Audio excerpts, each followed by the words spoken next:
The film How Kevin Bacon Cured Cancer, and thought it really could be applied to any aspect of life. I think one of the main points that can be taken from this film is the concept of hubs and the great role that hubs can play on establishing networks and keeping a network strong, keeping it going.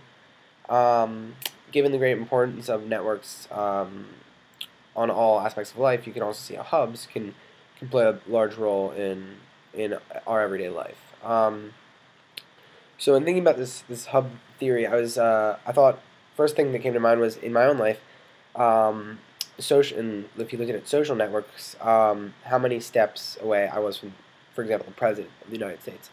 And at first I thought the nearest hub to me would be my mom, because she's lived in many places in the world, and her job has had her interact with a lot of different people. So I figured that would be probably the easiest way to look. And thinking about it, I think it took about 6 steps going through her, or maybe 4, to get to the president. But the quickest way was actually through my high school friend, Michael, because his uncle is Larry Summers, the Secretary of the Treasury, and directly works and advises President Obama.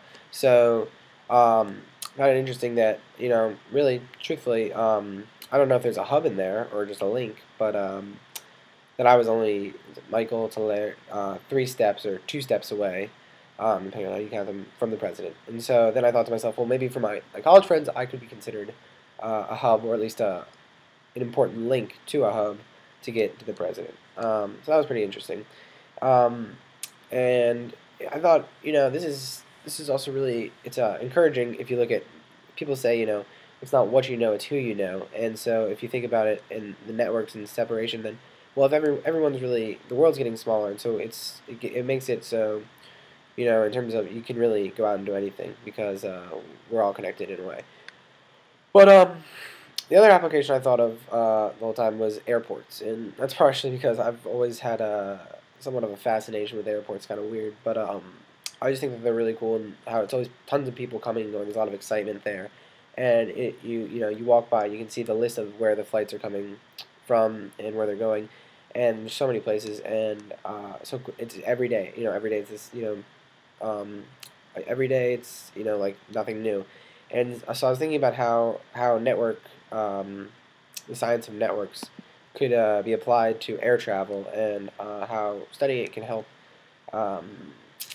make it more efficient and cost efficient. And so I thought of like Atlanta's airport, for example, which is a huge airport, tons of people coming and going, and you realize that it's through these main hubs like this, like Atlanta or LAX, or even Dulles, where I'm from, Washington Dulles International.